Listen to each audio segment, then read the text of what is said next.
Welcome back to the channel, guys. I'm your host, Buckning, and today we're going to talk about the stock buy for the month of September 2021. And this will be a familiar one.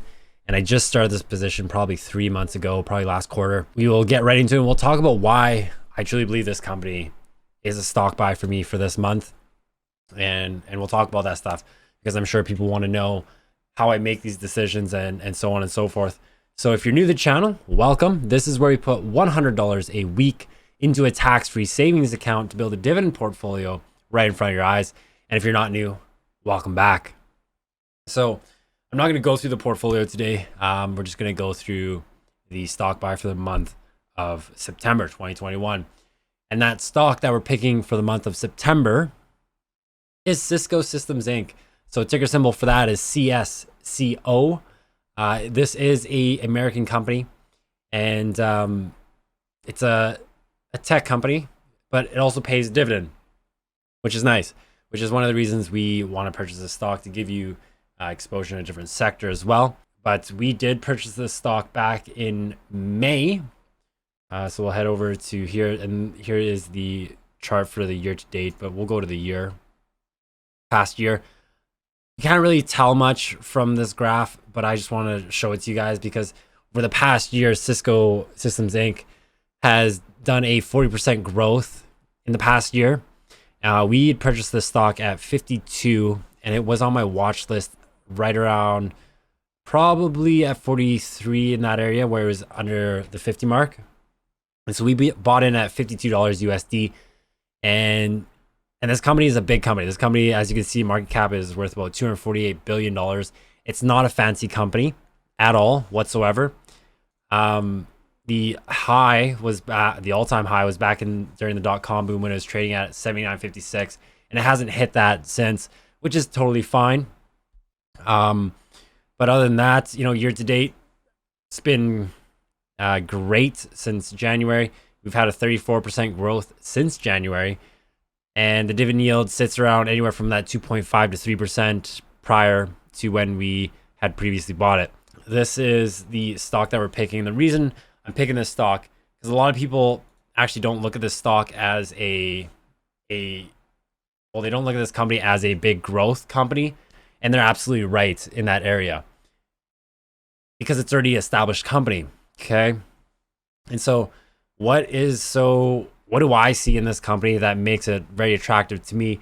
It's not the dividend. It's actually more than that. It's the fact that this company can literally pay off its debt right now and still have cash.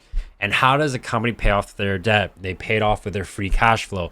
And what is free cash flow? If you don't know how to read your financials, or you go through the 10K and you don't know where the free cash flow is, that's a concern, because you should always be looking at that, in my opinion, if you're looking at purchasing a company stock. Okay. So cash flow, free cash flow right now on average for Cisco Systems Inc. is roughly in that $13.5 billion per year. $13.5 billion after everything is paid. That is what is cash flow. Okay. So they can decide what they want to do with that. So they, again, like I said, they are not a fast growing company, but they are making changes in the way that their business kind of operates in a lot of ways. And it's broken down into subsections, which are the products where they sell their routers, their switches to companies. That makes up, a big chunk of their operating business.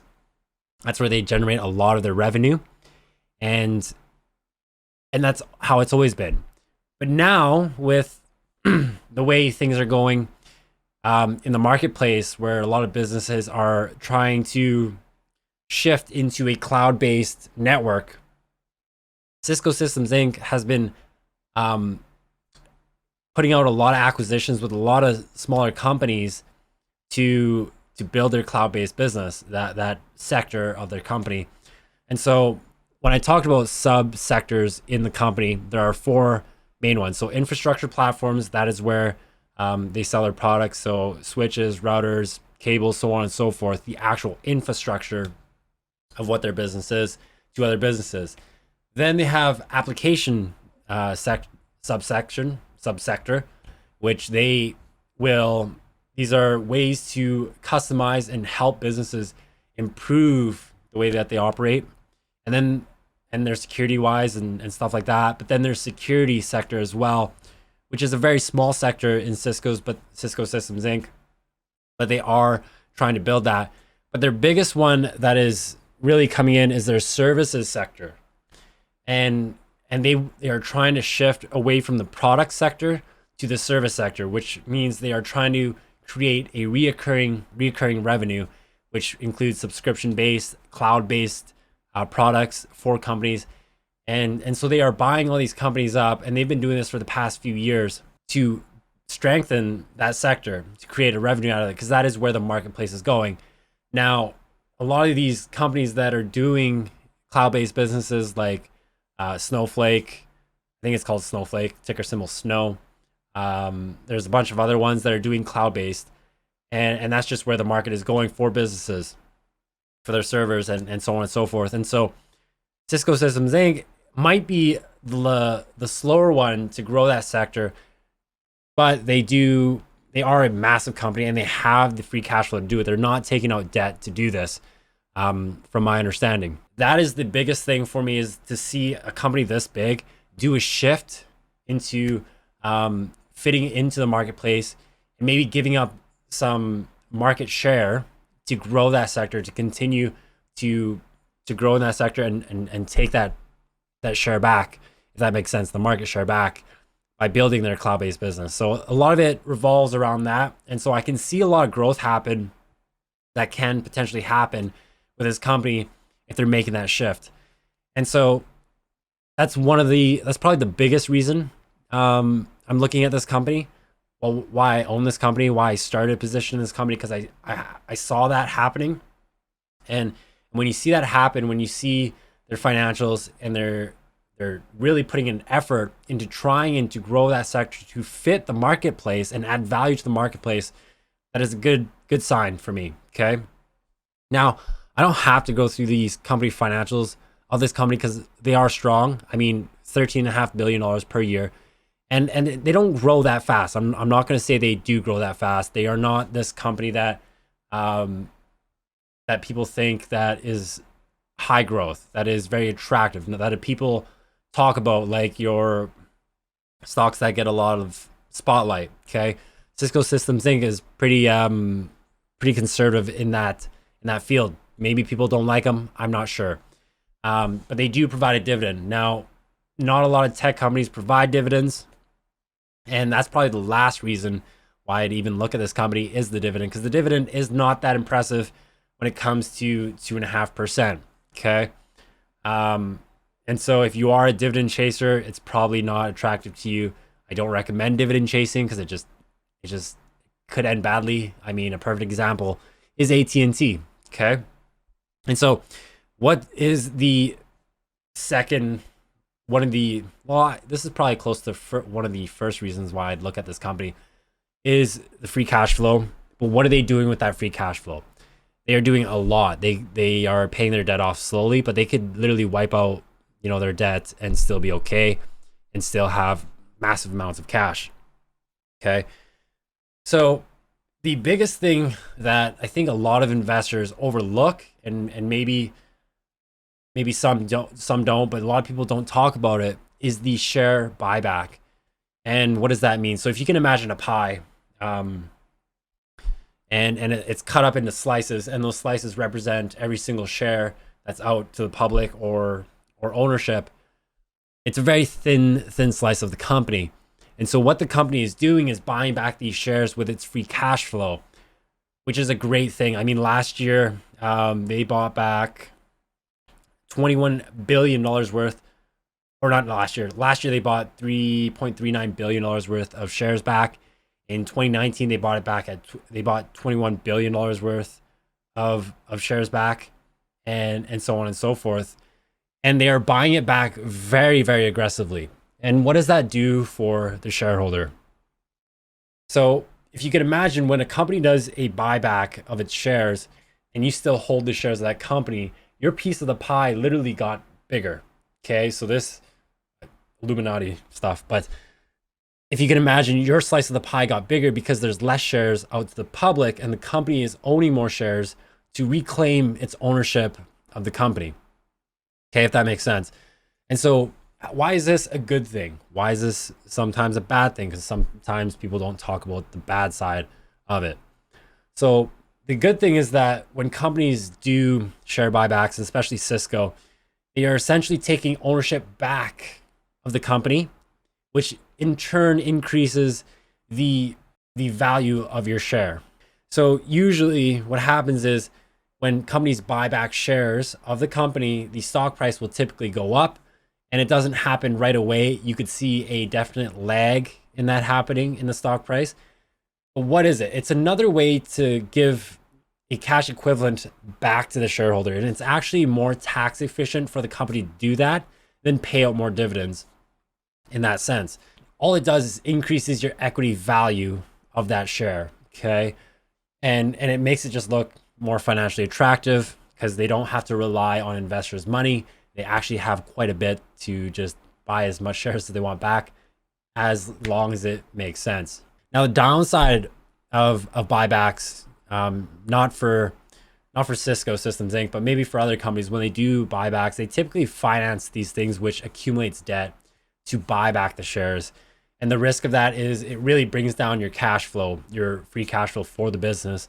And when a company shows such strong free cash flow, it's actually a very good indication of how the company's operating, the strength of that company, and not having to worry that the company has to rely on high product sales or anything like that.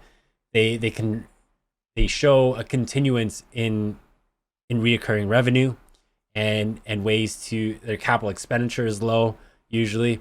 And so free cash flow just means more money in the bank, more money back to investors if they choose, by maybe raising a dividend or buying back shares or paying down debt, which increases equity value. Okay. So it's usually a positive thing when companies do share buybacks.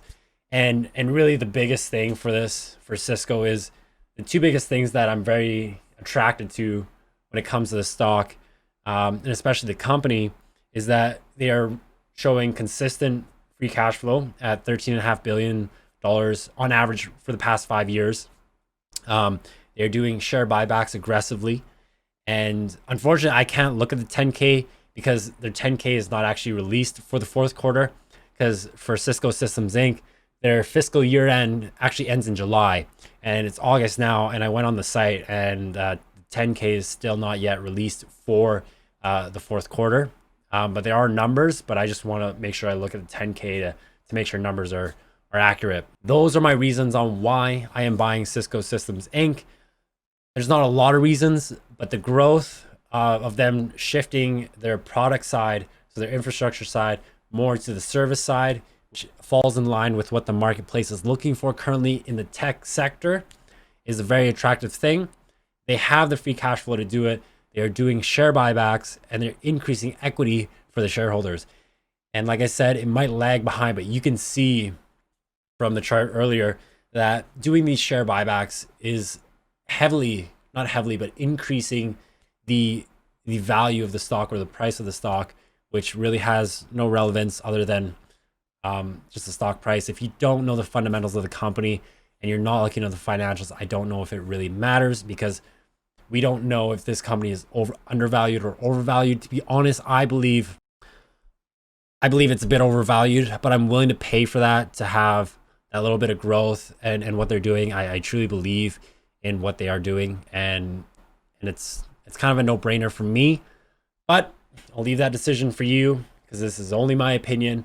I am choosing to purchase Cisco Systems Inc. and increase my position in my portfolio this month for Cisco. I think I have 3 shares so far, and my average cost was about 52 US.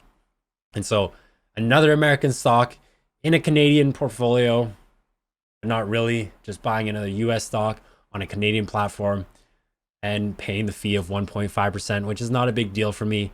But I like big, boring companies that have a stable business, and I'm not looking for huge growth, but Even last year, I think they did 8% growth in revenue, which is still a great number, which falls in line with a lot of the market averages. And so other than that, guys, that is my stock pick for the month of September. Hopefully you guys have a great week, and we'll see you on Friday when we do make the purchase and go through the whole portfolio and update everything. Don't forget to like and subscribe if you want to. It's totally optional, but it's free. And we'll see you in the next one. Bye.